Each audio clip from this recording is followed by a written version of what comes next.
শুয়ে থাকবো, আজ শুয়ে থাকবো, আমরা জান দেবো আমরা জান দিয়েছি মুখ্যমন্ত্রীর জন্য জান দেবেন? হ্যাঁ জান দেবো আমি চাইছি বাদশাতে সে জান তো দিতেই হবে।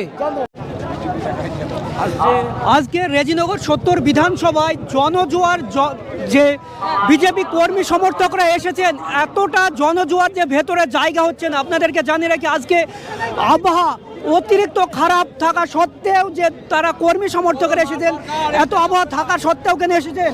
আসবো, আমরা তো সুমন্ত অধিকারের মশা দেখতে এসেছি। আমাদের দেশের মুখ্যমন্ত্রী আসছে, তার জন্য এসেছি আমরা। জায়গা পাচ্ছেন না, ভেতর নোট, রাস্তায় দাঁড়িয়ে থাকতে হবে আমাদের। সেখানে থেকে এসছি, তাই এসে ঢুকতে পারলে আমি কি করবো? এত না থাকবো? আমি এসেছি দেখার জন্য কাকাকে। জায়গা হচ্ছে না, এতটা মানুষের এত লোকের ভিড়, প্রচন্ড লোকের ভিড়, জায়গা হবে না। বলুন। জায়গা হচ্ছে ভেতরে?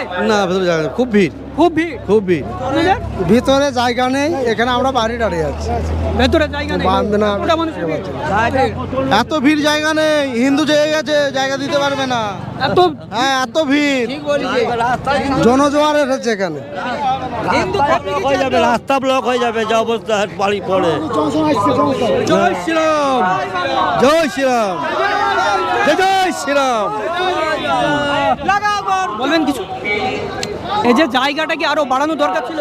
অবশ্যই জায়গা একটু বেশি হলে ভালো ছিল, কিন্তু উপস্থিত যে তাড়াতাড়ির মধ্যে যে অ্যারেঞ্জমেন্টটা করা হয়েছে সেই কারণে হয়তো জায়গা বা সাফিসিয়েন্ট প্লেস পাওয়া যায়নি। যেটুকু জায়গা আছে সেটা সম্পূর্ণভাবে ফিল আপ হয়ে আছে। আপনারা তো বসার জায়গা পাবেন না, বাইরে দাঁড়িয়ে দেখবো। বৃষ্টি হলে বাইরে দাঁড়িয়ে থাকবো। বৃষ্টিতে ভিজে? এখানে দাঁড়িয়ে দাঁড়িয়ে ভিজবো, কিন্তু আমরা দেখতে এসেছি, দেখেই যাবো। আমরা চাই, আমরা চাই, সমস্ত অধিকারী চাই, চেয়ে বলে জিতেছি।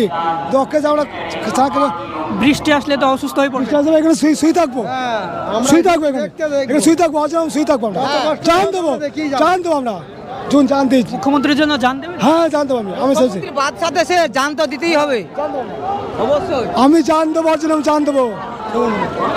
এই যে জনসাধারণ আসছে দূর দূরান্ত থেকে, আশা করছে তারা জায়গা পাবে না। কারণ আপনাদেরকে জানিয়ে রাখি, জায়গা ছোট হওয়ার কারণে কর্মী সমর্থকরা জানাচ্ছেন যে তারা জায়গা হচ্ছে না, কিন্তু তারা এটাও জানাচ্ছেন যে তারা রাস্তা থেকে দাঁড়িয়ে দাঁড়িয়ে সে মুখ্যমন্ত্রীর সভা উপস্থিত থাকবেন এবং তিনি কি বক্তব্য রাখছেন সে বক্তব্য শুনে।